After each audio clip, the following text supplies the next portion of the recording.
Hey guys, Dan Heilman back with another video. Yeah, so the Dragonheir team put their official response to all of the complaints about the cost of summons and the lack of stamina. And it was a fun day in general chat, just listening to everyone complain.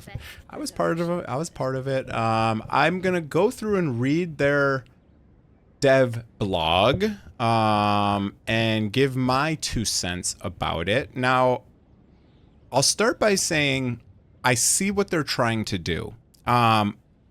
This is a brand new studio. They have this grand plan of basically you're able to clear all of the content with rares and elites, PvE content. And they're saying you're going to get 4 to 5 legendaries over the course of each season. And if you play every season and do all the content, you get better rewards starting the next season, right? You're going to get a big pile of summons, and all of your legendaries and all of your heroes you get to keep. All your artifacts you get to keep. So basically what that means is if you do stick with the game, even as a free-to-play, over time you're going to build a very large roster of legendary heroes. And I totally get it. They don't want you spending a lot of stamina on gear because that's all going to get reset every 3 months, right? Everything you spend stamina on gets reset. You lose all your stamina. So even though it is a paid for currency, technically you can still find it in the game with chests and blah, blah, blah. Yeah. So that's what they're thinking. You don't need that much stamina because we're going to reset all that gear anyways. And you're gonna have so many legendaries after a couple seasons that it won't really matter the difference between pay to win and free to play as much. Now, I get that. Great idea, and I actually have been kind of enjoying a little bit of a slower pace with this game. It's especially good if this is not your main game. If this is like a side game for you, you know, having to wait, you know, every day you get a little bit of content that gets released. You get, I don't know, 2 hours of content every day. And if that's your pace, that's good. But if you're one of those people who wants to no life it, it's not good. So that's kind of the TLDR of this whole thing, my thoughts. But let's go through and read some of this. So I'm going to read the stuff I care about. I don't really care about font size, color blindness, you know, blah, blah, blah, blah, blah. So about restrictions on journey level, I'll read this one. As expected, restrictions on journey level have been met with some disapproval, though through several rounds of in-depth discussions with the dev team and in view of the season mechanics and other features centered on RPG sandbox gameplay. I don't know why everyone talks about sandbox and I don't even know what it means. I see this term all the time in games. I don't even know what it means.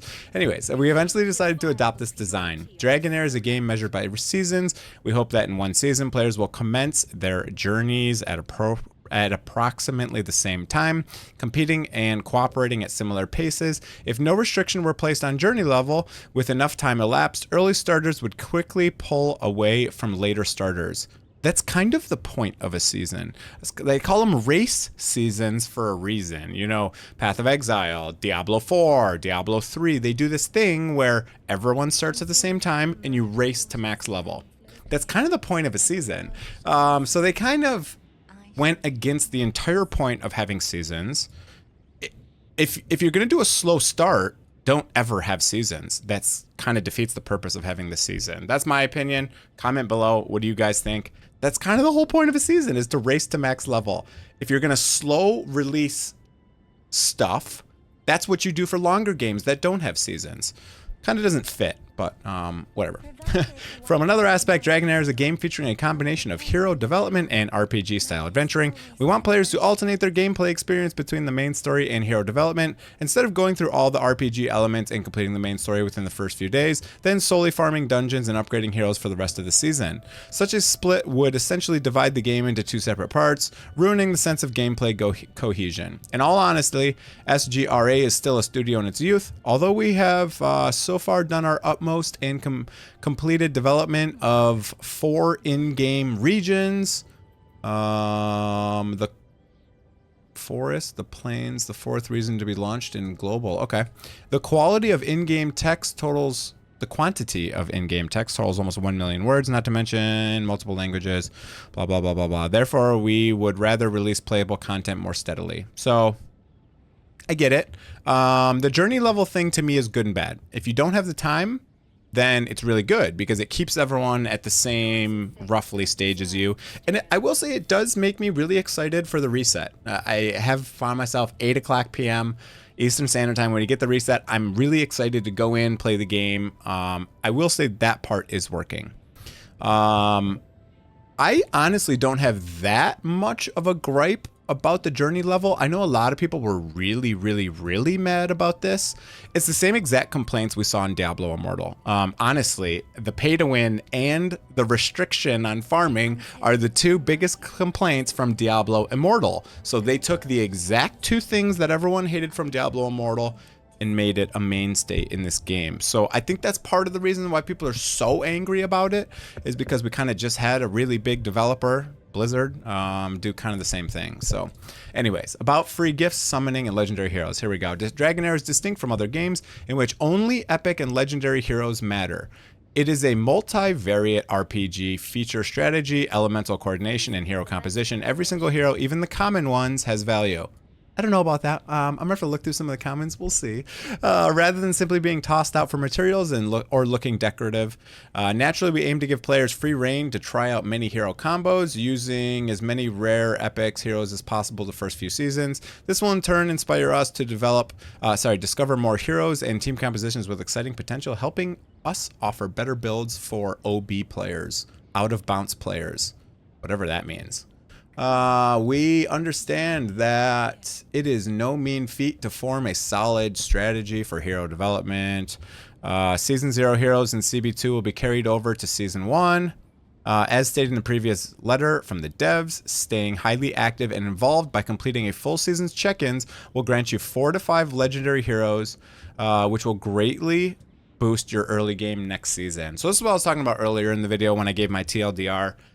They say 4 to 5 you should be able to get for free, and every season you should get 4 to 5. So eventually your season starts are going to be a lot easier. And I get that. That should work. The problem is most people want that early gratification. They roll on they start their account, and if they don't have a legendary in 3 days, they're uninstalling the game and they're leaving and they're never coming back. And I have a feeling now, especially since they released this letter, that this is what everyone's going to expect from the game. They know it's never going to change. They know they'll never get a legendary.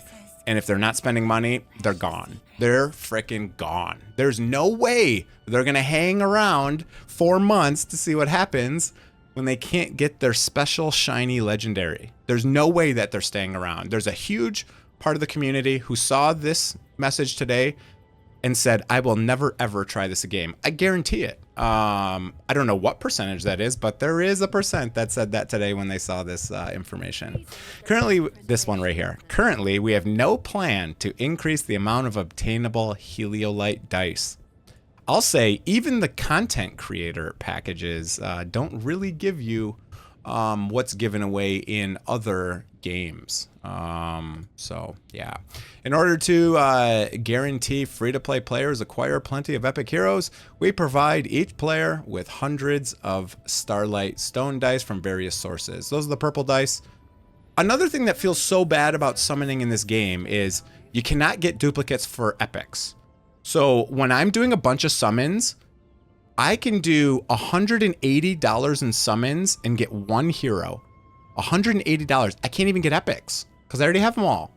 So it's like the most unfun summoning of any game I've ever played. It's like even Diablo Immortal was a lot more fun to whale in because I see a purple and I instantly go, ah, damn, that was a wasted summon.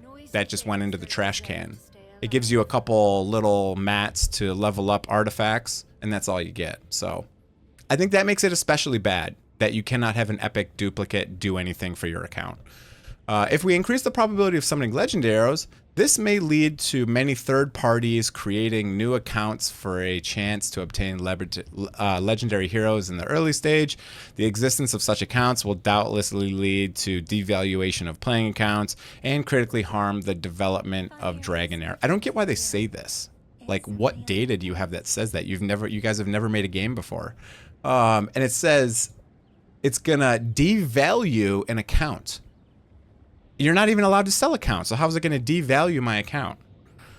I don't know. That Doesn't really make sense. Dragonheir, and then it says that Dragonheir is still in the test phase, is inarguable. Okay. We place huge importance on and deliberate over any problems you encounter in the game. Opinions and suggestions posted in our communities will be our consistent focus. We also aim to devise better plans to optimize the experience of free gifts, summoning, and so forth. Now, we just had one of the biggest holidays in the USA, and they didn't even throw up any new packs for spenders. There was no event. Nothing happened. So I don't know if they're doing events in this game. They have the summon events. I mean, let's be real. They're not actually events. They're kind of just some wildness. I don't even know how I can never find them. Oh yeah, events, upcoming events. So they have these crazy, wild pay-to-win summoning events where you have to spend $750 to get one legendary. And you have to actually pull the legendary. It's not a free legendary. You have to actually get the legendary after $750 spent, and then it's the legendary you want. It's not even an additional legendary. That's the most wild system I've ever heard of in any game. I played Infinite Magic Raid before this, and it was like $450 to get the exclusive hero. This game, it's $750. It is the most expensive game I have ever played. I think it might be more expensive than Diablo Immortal. I think it might actually. They're throwing around the number $100,000 to max your account in Diablo Immortal. I bet it's higher in this game. To max every legendary, I bet it's higher.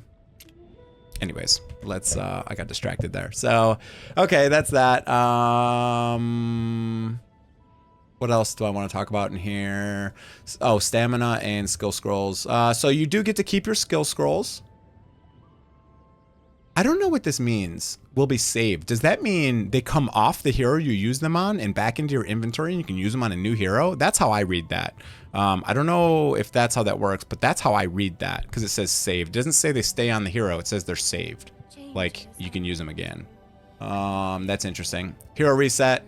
They give us 3 days to reset heroes. 2 days, 3 days, 72 hours it looks like. Obviously that was useless. I mean, you're level 30. And resetting a level 30 doesn't really get you anything.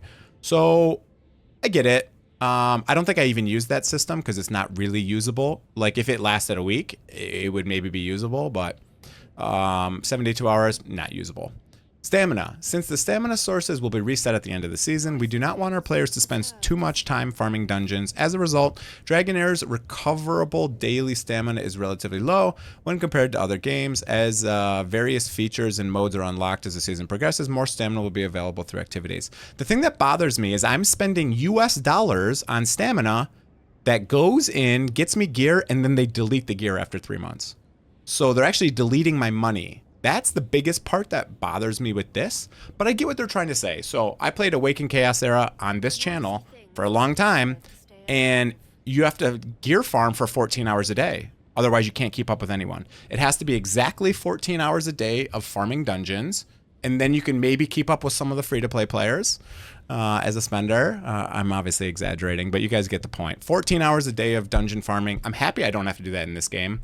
In Awakened Chaos Era, you literally have to have your PC running at home, and it has to be running auto battles literally 24 hours a day, 14 hours a day for you to use your stamina. So there's a high end of stamina. You can have too much stamina, and you can have too little stamina. You got to be somewhere in the middle. This gives me, an hour or so of stamina if I'm spending US dollars on it.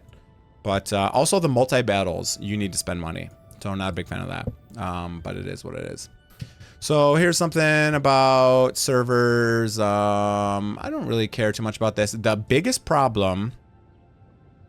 See, here's what it says. We kindly ask you to register your accounts at the same time if you want to build an alliance and play with your friends. They have a server every 2 days. You cannot join a specific server. If I start an account and then my friend starts an account 2 days later, he can never play with me. It's physically impossible. He cannot join my guild. He can't do anything. So we cannot play together, and you cannot choose your server. You can only choose a server that you have an account on. I've never seen that in a game where you cannot change a server. That's wild. That's wild. And you're not allowed to play with friends. I mean, you're not allowed to play with your friends in this game. It's wild. That's wild. Fix that, guys. Fix that. Why would you ever have a guild that's not cross-server when you have new servers every 2 days? That literally makes no logical sense. I guess they haven't made a game before, so I guess I'm being too harsh. They've never made a video game before. This is their very first one. So maybe they don't know that people want to play with their friends inside the game. You know what I mean? Yeah, okay. People want to play with their friends. They really do. So if you can make that possible, that'd be great. That'd be great. Okay. Hero descriptions. This is the thing. Since multiple factors have an impact on the damage calculation, the damage ratio will sometimes mislead the direction of team builds. We don't expect players to spend a lot of time checking the ratio and damage value. Hence, we decided to not display said values. This bothers me beyond belief.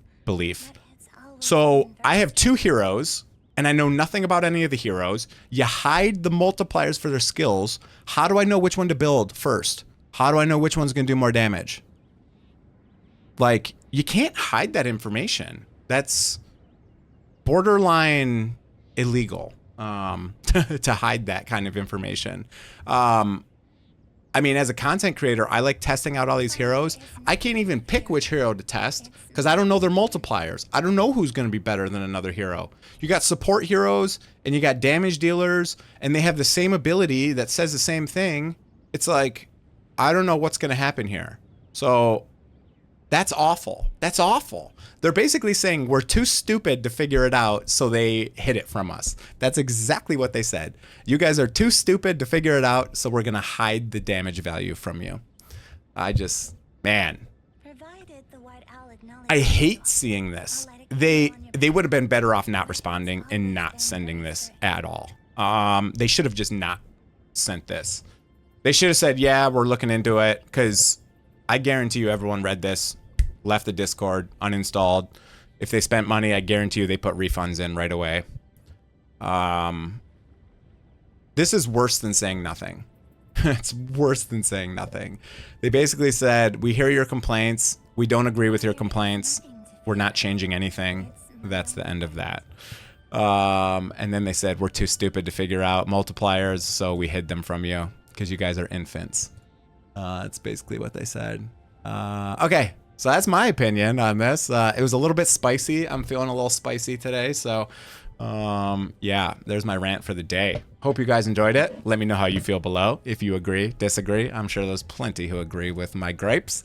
And that's going to be it for the video. Hope you guys enjoyed it. If you did, hit the like and the subscribe button. Have a great day, everyone. See you guys.